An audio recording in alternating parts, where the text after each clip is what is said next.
جی ناظرین، بریک کے بعد ایک بار پھر آپ کو خوش آمدید کہتے ہیں. کیا پیپلز پارٹی اور نون لیگ میں کوئی خاموش مفاہمت ہو رہی ہے؟ مولانا فضل الرحمان صاحب کے رابطے بھی ہیں. آسمہ جہانگیر کے ذریعے بھی کچھ میسیجز میاں صاحب کو پہنچائے گئے کہ حکومت پہ ہاتھ کھلا رکھا جائے, اور بجٹ پاس کرانے کے بعد بیگ صاحب کچھ ایسا کہا جا رہا ہے کہ بجٹ پاس کرا دے جائیں گے. یہ یقین دہانی کرائی, شاید گیلانی صاحب استعفیٰ دے دیں. کچھ ایسا کچھ ہوا؟ نہیں, میں آپ کے جواب دینے سے پہلے, آپ بریک جانے سے پہلے میں نے کہا تھا کہ میری بہن سے میں ایک چھوٹا سا سوال کرنا چاہتا ہوں. کیا میں آپ کو جواب دے ہوں؟ نہیں, میں آپ نہ دیں مجھے, نہ دیں, آپ جواب نہ دیں. تو ہے نا وہ تھوڑا سا, نہیں, آپ نہ جواب دیں. بات یہ ہے کہ میں کیا ان کو جواب دیں؟ نہیں, نہ دیں مجھے, جو ہماری پارٹی اچھا میں یہ پورا بھون کے گئے ہوئے ہیں. میرا سوال میرا یہ ہے, آج جس نے آپ کو سینیٹر بنایا, شاید آپ نہ بنتے.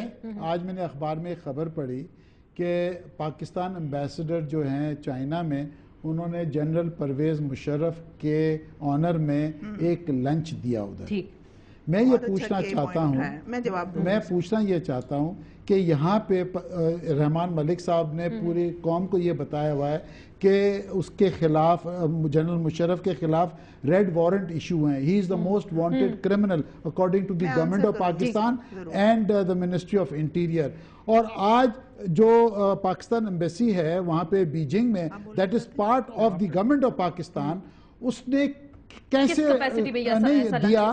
اس نے یا پرمیشن لی گورنمنٹ آف پاکستان سے کہ جی میں نے, اور اگر نہیں لی تو I think either that man should be sacked over there or Mr. Rahman Malik should explain to the people of Pakistan کہ یہ ڈبل سٹینڈرڈز کیا ہے. تو لوگوں کو ذرا یہ بتا دیں بس.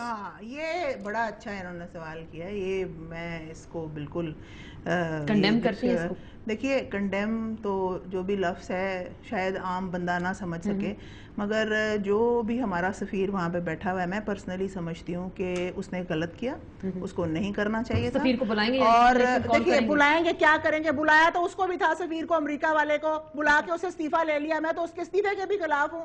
وہ اجاز آیا نہیں آپ کے ملک میں, اس نے تھپڑ مارا کھینچ کے, آپ استعفوں میں چلی جاتی ہیں. میں صرف یہ کہتی ہوں, ایک منٹ چھوڑیں اس بات کو, میں یہ کہتی ہوں کہ اس شخص نے, یہ میری پرسنل رائے ہے, میں سمجھتی ہوں اس کو ایک مفرور مجرم, جنرل پرویز مشرف کو شاید پاکستان بہت اچھا لگتا ہو, مجھے اس سے کوئی دو رائے نہیں ہے, مگر آئین میں آرٹیکل 244 اس نے توڑا, جہاں پہ ایک فوجی قسم کھاتا ہے کہ میں قسم کھاتا ہوں میں سیاست میں حصہ نہیں لوں گا, اور اس قسم کی کیا ویلیو ہے یہ سب جانتے ہیں. جو اس نے کیا چائنا کا جو ہمارا وہ تھا, وہ ٹھیک نہیں کیا, اس کو اس پہ جواب دہ ہونا پڑے گا, اور گورنمنٹ جواب لے گی یا گورنمنٹ جواب نہیں لے گی. میں نے آپ کو اپنا سٹانس بتا دیا, اچھی بات ہے, بتا دیا کہ ایک مفرور مجرم جس کے بارے میں آپ لوگ کہتے ہیں کہ ڈویبل نہیں ہے, آرٹیکل 6 اگر لگایا جائے ڈویبل نہیں ہے. اور تیسرا, کیا کس کیپیسٹی میں اس نے اس کو دیا, اور کیا وہ اپنی پولیٹیکل کمپین, اس نے وہاں کے اپنی پولیٹیکل کمپین کیا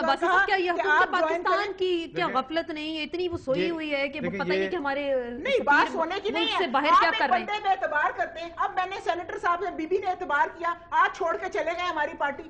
آج بات یہ ہے کہ اس میں سبیر سے نکل کے بعد اب آپ کی ذات پہ آ گئی. سینیٹر صاحب میرے لیے بڑی عزت کی جگہ ہے, مگر اس نے جو کام کیا وہ کس کیپیسٹی میں کیا, میری پرسنل رائے یہ ہے. اور میں باسی صاحب سر آپ جواب دے دیں, آپ جواب میں میرے وقت بھی کم ہے.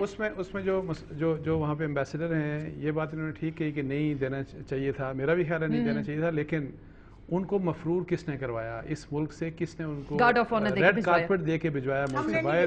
سر گارڈ آف آنر دیا آپ نے, کس کے کہنے پہ دیا گیا گارڈ آف آنر, کس کے کہنے پہ؟ پرائم منسٹر کون تھے اس وقت؟ گیلانی صاحب تھے. اچھا اچھا, پریزیڈنسی کا ایک اپنا سیٹ اپ ہوتا ہے. میرے بھائی بات کر رہے ہیں, پھر بات. گارڈ آف آنر اس ملک سے بھجوایا کس نے؟ ان کو پکڑا جانا تو اسی وقت چاہیے تھا. 31 جولائی 2009 کی ججمنٹ آ چکی تھی, اس ججمنٹ کے تحت ان کے اوپر تو ایون آرٹیکل 6 سے انووک ہونا چاہیے تھا. کہا گیا نا سر اسمبلی میں کھڑے ہو کے پی ایم صاحب نے کہا یہ ڈویبل نہیں, ہم نہیں کر سکتے, ہم ڈویبل ہی نہیں. میرا خیال ہے کہ ان کی معصومیت, چونکہ ہمارا جو علاقہ ہے نا, اس علاقے کے لوگ معصوم بہت ہوتے ہیں, معصومیت اپنی جگہ, لیکن یہ بلا وجہ without the consent of the foreign ministry اور دا رولرز فرام اسلام آباد, ایک جو کیریئر ڈپلومیٹ ہے وہ کھانا دے ہی نہیں سکتا. سر آخری بات کریں گے, کوئی خاموش مفاہمت کا جو میں نے ذکر کیا تھا, نون لیگ اور پیپلز پارٹی میں کوئی خاموش مفاہمت ہو گئی, بجٹ پاس کرایا جائے, کیمرون منٹر نے ریسنٹلی فاطمی صاحب سے ملاقات کی تھی, میں نے خبر کی تھی. ہاں جی بالکل, کوئی ایسا منتر انہوں نے چلایا. منٹر صاحب نے یہ کہا تھا, میاں صاحب کو میسج کنوے کیا تھا کہ آپ جو ہے نا یہ جو آپ کی گورنمنٹ کے اگینسٹ جو ساری اتنی جو آپ نے ایک پلان آف ایکشن دیا ہے اس کو آپ کول ڈاؤن کریں. کول ڈاؤن کرنا بہت ضروری ہے, جس کے اوپر سخت ڈینائل آیا. پرویز رشید صاحب نے کہا کہ یہ انٹرفیئرنس ہے. سو کول ڈاؤن اگر ہو گیا تو دیکھیں ہمیں مشکوک مت کر دیجیے گا اور زیادہ. یہ کچھ ایسا ہے کیونکہ آپ کے لانگ مارچ سر رک گیا نا, لانگ مارچ کا اعلان بھی ہوا, رپورٹ کیا تھا, 12 تاریخ کے بٹ بعد اٹ از ریلیز ناٹ آپ کی ود ان ختم مائی ہو گئی. Knowledge, it is not with in my knowledge کہ کیا بات ہوئی ہے کیا میاں نہیں. صاحب خاموش ہو گئے, 12 تاریخ کے بعد ریلیز تھیں وہ ختم ہو گئی ساری کی ساری, کوئی لانگ مارچ کا اعلان نہیں کیا گیا. اس طریقے کا کوئی میسج کوئی ڈپلومیٹک مشن دیتا ہے, ایسے کوئی میسیجز نہیں آتے. بٹ اب ان کی جو سٹوری ہے آئی ڈونٹ ڈینائی اٹ. لیکن لانگ مارچ بجٹ سے پہلے یا بجٹ کے بعد, آخری بات دیکھیں میری بات سنیں, بجٹ سے پہلے یا بجٹ کے بعد, پوائنٹ یہ ہے کہ Pakistan Muslim League Nawaz will work for the interest of the people of Pakistan, اور جو پاکستان کے لیے بھلا ہوگا, ڈیموکریسی کے لیے بھلا ہوگا, وہ ہوگی. سر 4.5 سال میں پھر اس کا مطلب یہی خدمت کی آپ نے, ڈیموکریسی کی خدمت کی, پاکستان کے عوام کی خدمت نہیں کی.